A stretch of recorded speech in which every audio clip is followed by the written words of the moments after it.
Et bonjour à tous, bienvenue sur World of Warship. Aujourd'hui, on va tourner une nouvelle vidéo. Ça va être une vidéo explicative. Donc, je vais vous expliquer les différents types de navires, leurs avantages et leurs faiblesses. Donc, alors il y a plein de types de navires. Vous avez les sous-marins qui peuvent aller sous l'eau, les cuirassiers qui sont plus gros. Bon, je vous expliquerai. Donc, on va dans le port. J'ai quand même quelques bateaux. Il y a les porte-avions. Là, on a le Ranger, c'est son marque technologique. Là, on a l'arme technologique des États-Unis. Il y a plein de bateaux. Donc là, on a la rangée des porte-avions. Le Ranger, donc je l'ai. C'est le deuxième des États-Unis.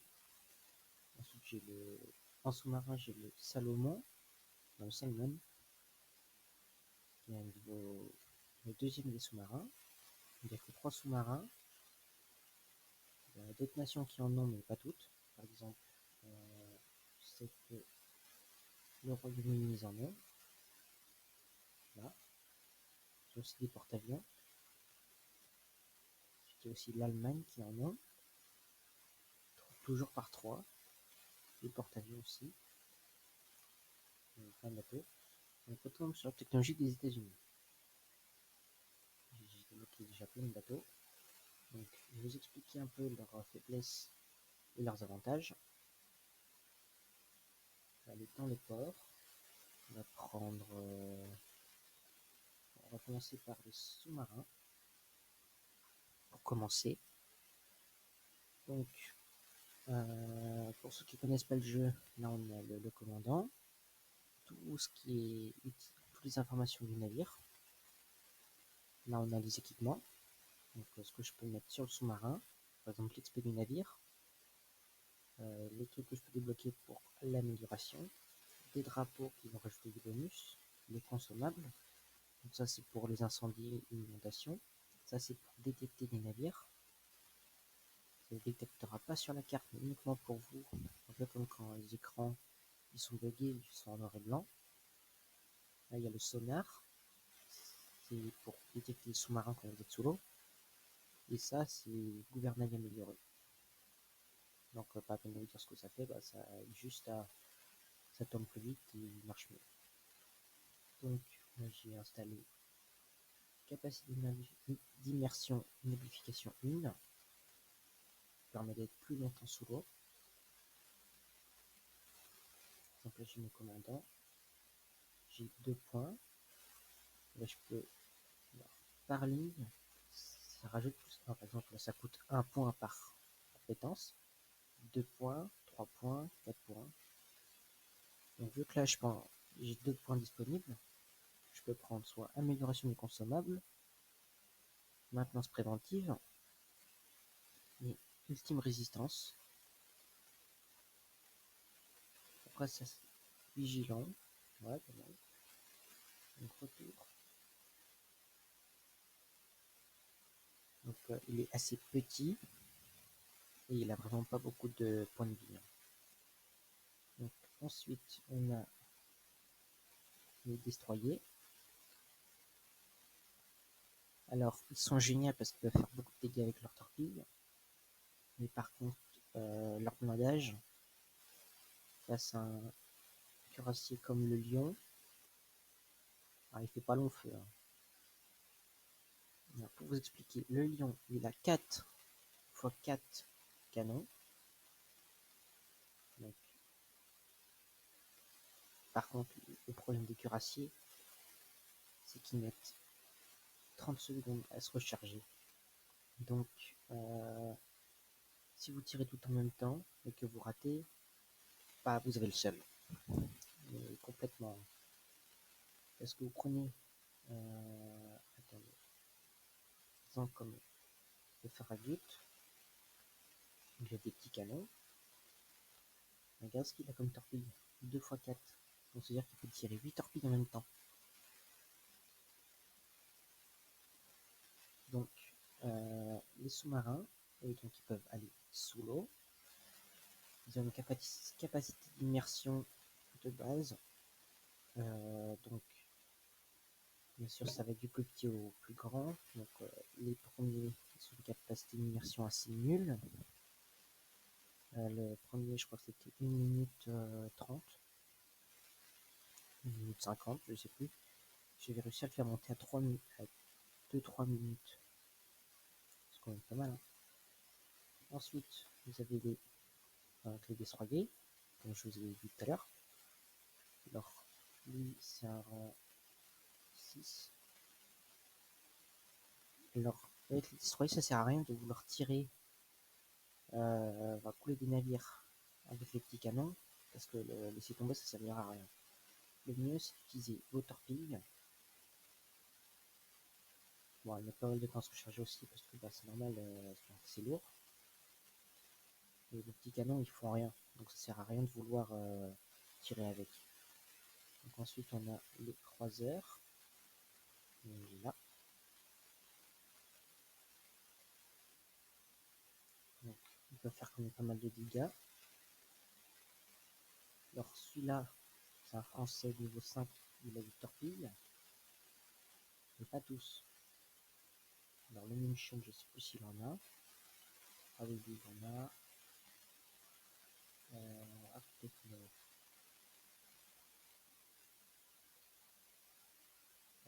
pas comme si on voit son Royaume-Uni.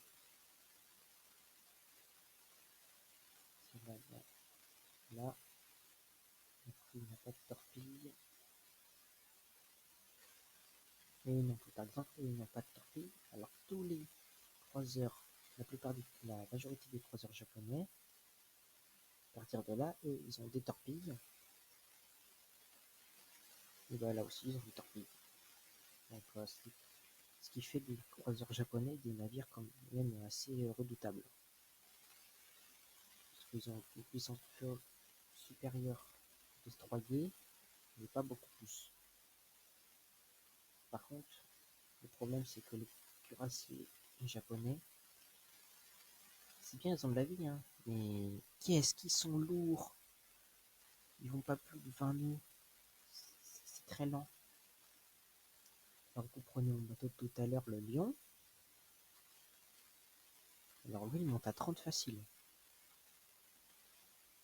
30 nœuds, donc un nœud marin, ça correspond à 2 km/h, donc 30 nœuds correspondrait à 60 km/h, ce qui est quand même pas mal. Ensuite, vous avez des navires premium qui, eux, sont marqués en un peu doré, qui sont soit disponibles, bon, alors je les ai gagnés dans des caisses, et il y en a plein, il faut les payer avec les doublons, et eux, ils coûtent cher.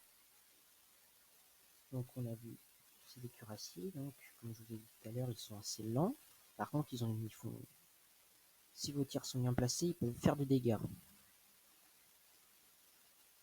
Ensuite, nous avons les porte-avions, qui eux sont quand même pas mal. Alors, si vous prenez les porte-avions japonais, ils auront peut-être plus de vie, mais moins d'avions, parce qu'ils sont entièrement en métal, alors que les porte-avions américains sont, oui, leur coque en métal, mais leur pont en bois, ce qui les fera donc prendre plus facilement feu. Donc faites attention à ça quand vous les utiliserez. Et aussi, ils ont une portée de détection juste énorme, 30 km à peu près. Donc faites attention quand vous utilisez un porte-avions, si sur votre map vous pouvez, cachez-vous derrière une île. Comme si votre porte-avions sera moins détectable. On va commencer par une bataille. Donc je ferai des petites vidéos explicatives de une ou deux batailles. Parce qu'une bataille dure 20 minutes. Et si on meurt avant, on a la possibilité de quitter la bataille et d'en commencer une autre. Donc on va commencer par les sous-marins.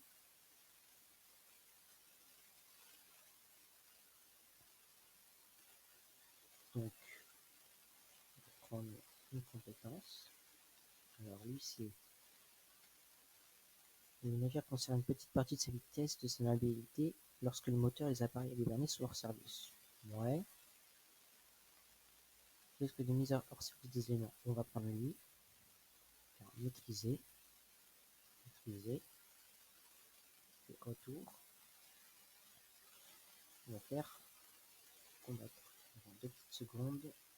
Faire paramètres. Je vais juste couper le son parce que sinon vous risquez de pas m'entendre.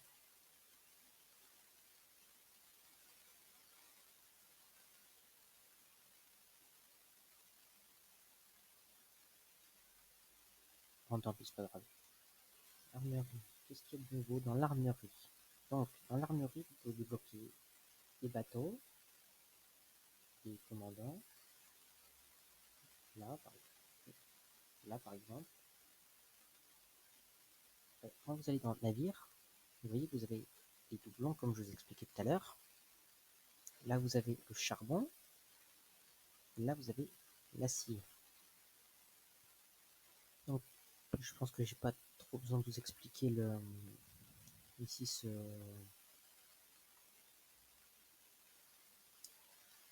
Bon, je sais plus. Par exemple, vous voulez trouver un bateau. Par exemple, je vais prendre un sous-marin. Dans un mauvais exemple. Par exemple, un croiseur. Il y a plein de bateaux. Et que moi, par exemple, je vais payer, on va dire, en charbon. Ici. Et par exemple, regardez. Là, on a retiré les rangs 2, 6, et je sais plus. Et quelques nationalités aussi. On va faire par exemple français. Il n'y en a qu'un. 228 000 de charbon. C'est quand même quelque chose. Voilà. Moi, je voulais un sous-marin. Moi, j'économise pour acheter lui. Je vais acheter le 4501. Si je fais avec un coupon, il ne manque plus que 72 000. Ce qui est pas mal. Bon, trêve de blabla. Passons au combat.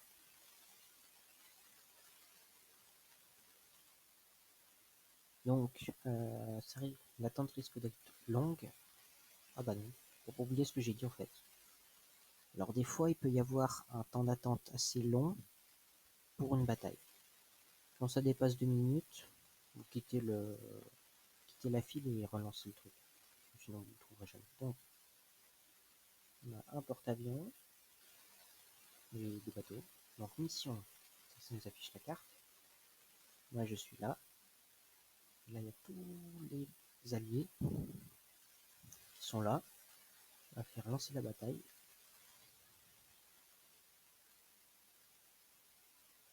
Donc, nous voilà dans la bataille.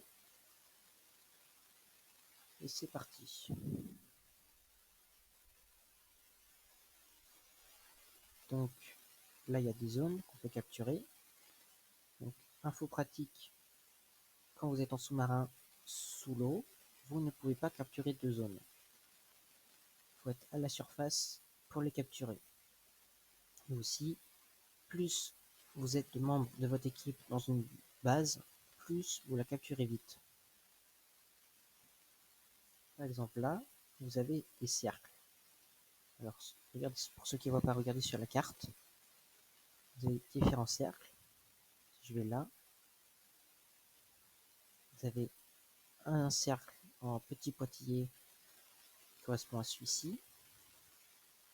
C'est pour la détectabilité par la mer, donc 6 km. Le deuxième, c'est le petit là, qui par les airs. Un autre, c'est porté par l'action par l'hydrophone, 8 km. Et après, ça, c'est à la portée des torpilles. Non, c'est le cercle blanc, c'est 11 km. Donc, pour plonger, moi j'appuie sur C pour descendre et F pour remonter. Après, moi j'ai un clavier QWERTZ, donc peut-être que sur les AZERTY, c'est différent. On va plonger un petit peu.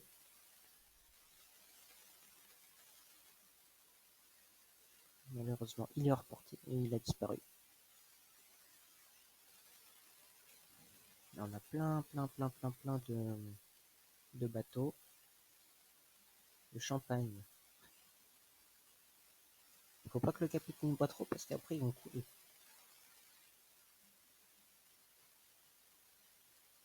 Donc on zoome. Ah, enfin, Charnost 43.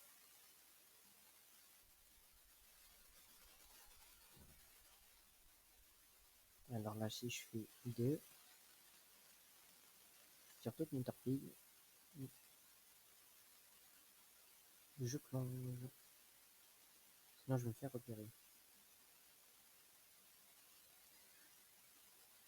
On se répare.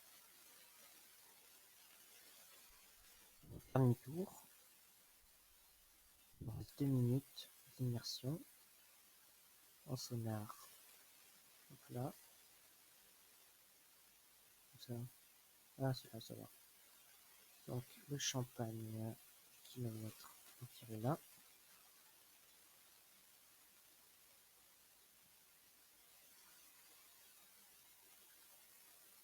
Donc ça c'est notre vue sous l'eau.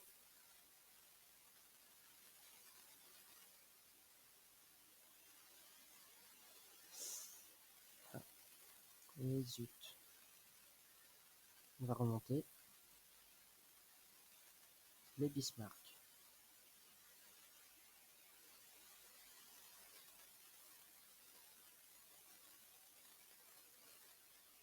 On va remonter complètement.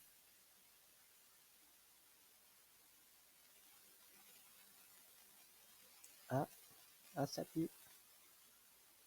On va se faire déglinguer.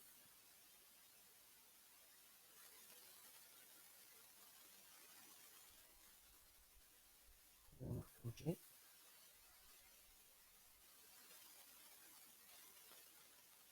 Donc aussi info utile, quand vous êtes en sous-marin et que vous êtes endommagé, quand vous remontez à la surface,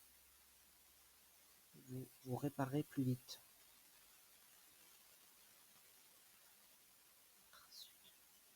Donc, alors, un bateau à portée, Charleston.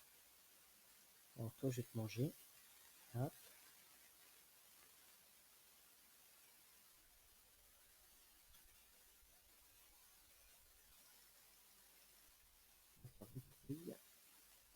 Après, c'est des torpilles guidées. Elles vont se diriger elles-mêmes sur la cible.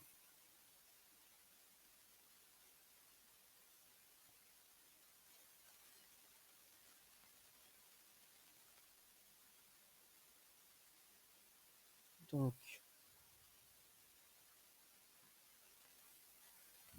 j'espère que vous m'entendez bien là parce que j'ai un nouveau micro donc là c'est fort.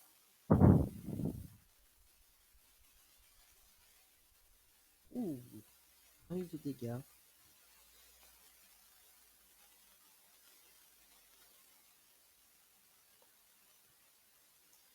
On va recharger la batterie.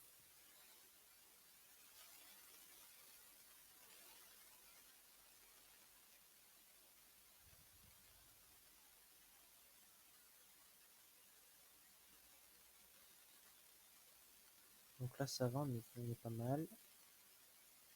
On a l'avantage.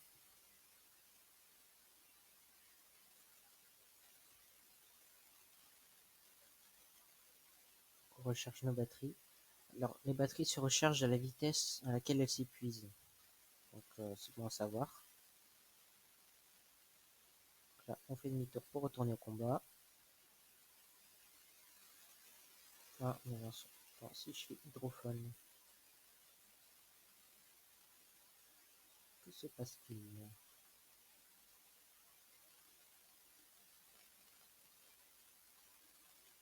On voit rien apparemment.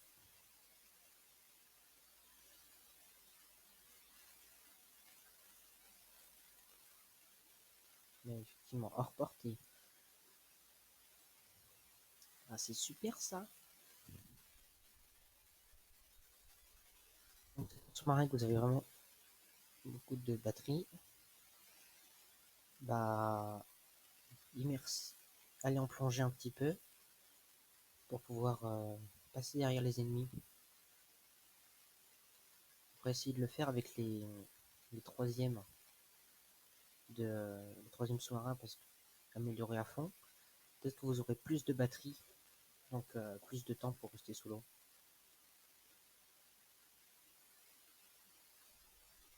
Allez, on plonge. 60 mètres. Et on se prépare.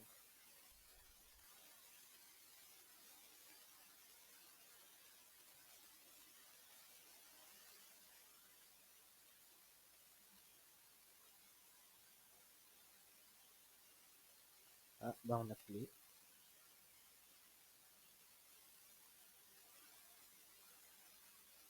On s'est fait couler par le champagne.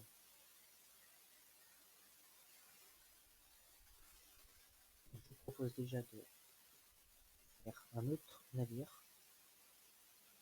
Donc comment vous avez un petit aperçu des sous-marins. Maintenant, on va s'attaquer au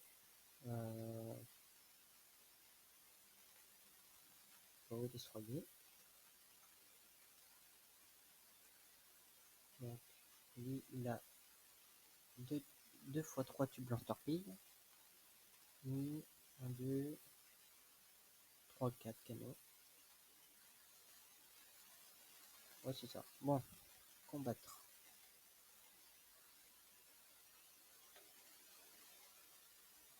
Donc, je pense qu'on fait cette bataille pour vous montrer qu'ensuite, je sortirai le deuxième épisode plus tard.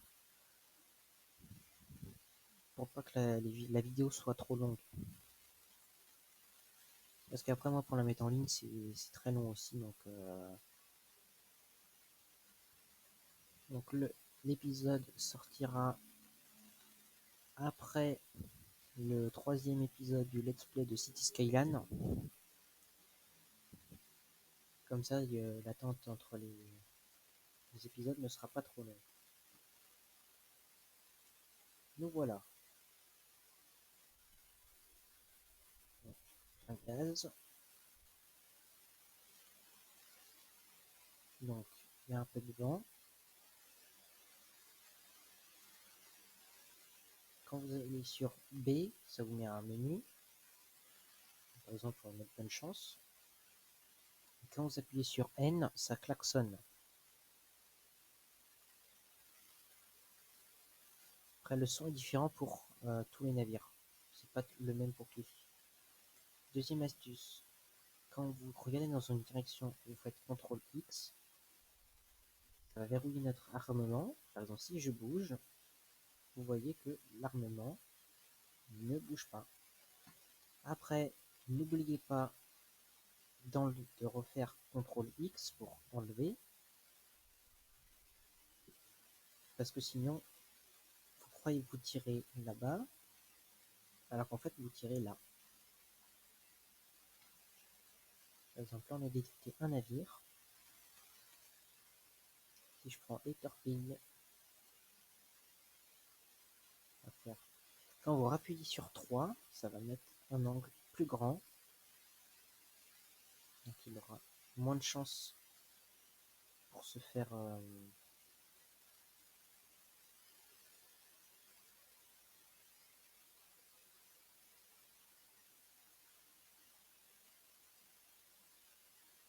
X.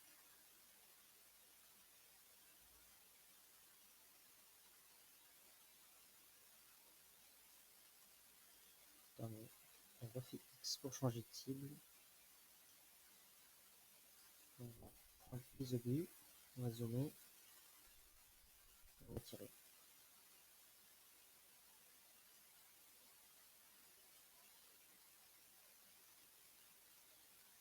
Trois.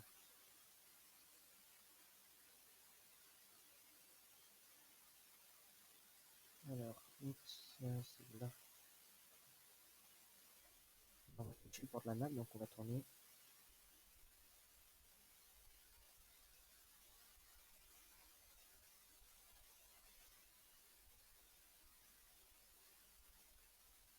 Donc là, normalement, avec le tout manger. Et boum, coulé.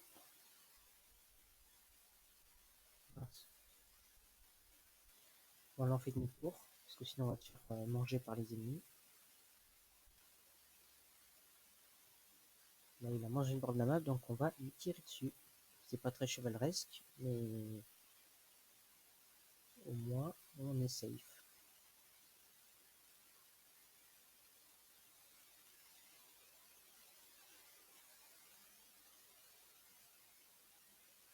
Donc là, ça va pas nous toucher.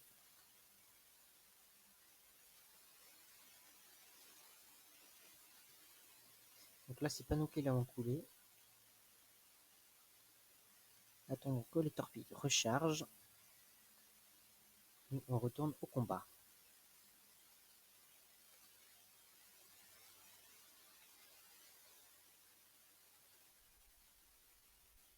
Par exemple, si vous appuyez sur E ou sur Q, ça va laisser la barre tourner dans un sens. Donc, ce qui est des fois pratique pour éviter de rester appuyé dessus. Et comme ça, vous pouvez appuyer sur d'autres touches. Et si vous appuyez sur Shift, ça vous met en visée haute.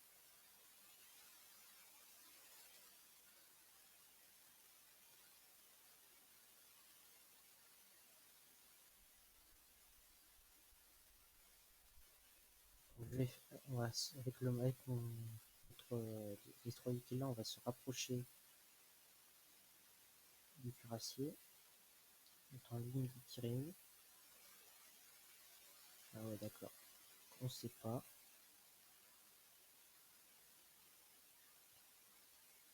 Là, je ne suis pas encore repéré.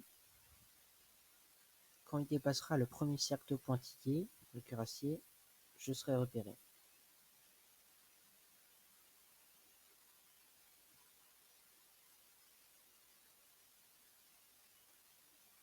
Par exemple, là, normalement, je suis repéré.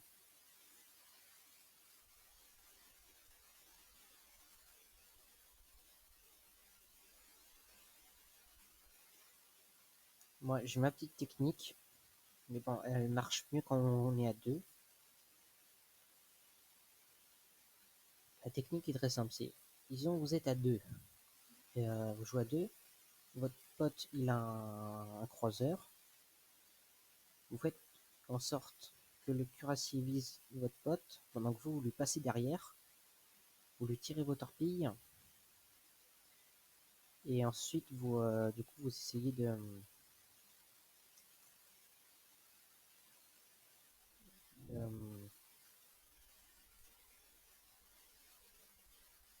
de lui tirer dessus, du coup, avec vos torpilles. Un autre. Ok, bon, laissez tomber, là, je suis mort.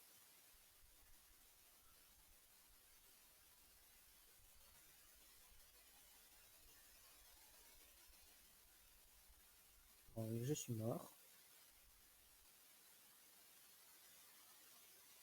Bon, on va quitter la bataille.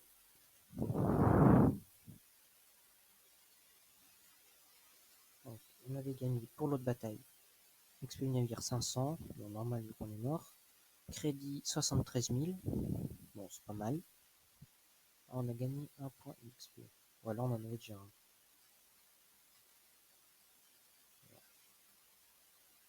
Là aussi, quand vous faites redistribuer, il va vous demander soit contre de l'XP du commandant, ou alors contre des doublons. Par contre, c'est toujours proportionnel au nombre, voilà, au nombre d'XP qu'il a, ou pas. Bon, en tout cas, c'était le premier épisode sur World of Warship. Donc, normalement, le week-end prochain, je vais juste quel jour on est mardi. Donc, normalement, un épisode devrait sortir le week-end qui vient. Donc, comme d'habitude, n'hésitez pas à vous abonner. Allez checker le Discord qui est dans la description de la chaîne. Et surtout, donc, pour la semaine prochaine, donc ça va être la fin des vacances scolaires. Donc le rythme des vidéos sera, j'essaierai de sortir quand même une vidéo par semaine, ou deux selon comment je peux, ce sera une ou deux. Mais vous pouvez être sûr qu'il y aura au moins une vidéo par semaine. Bon, moi je vous dis à la prochaine pour une nouvelle vidéo.